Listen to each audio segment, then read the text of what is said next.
Not every additive manufacturing technology follows the same rules.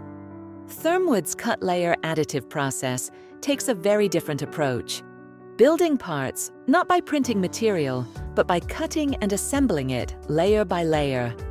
We first looked at this technology in 2024. 2 years later, at RAPID 2026, we returned to see how the technology and the conversation around it has evolved. Well, we've sold a few systems since then, and we listen to our customers. So they provide a lot of feedback, which we incorporate into updates, and the updates go out for free to everybody.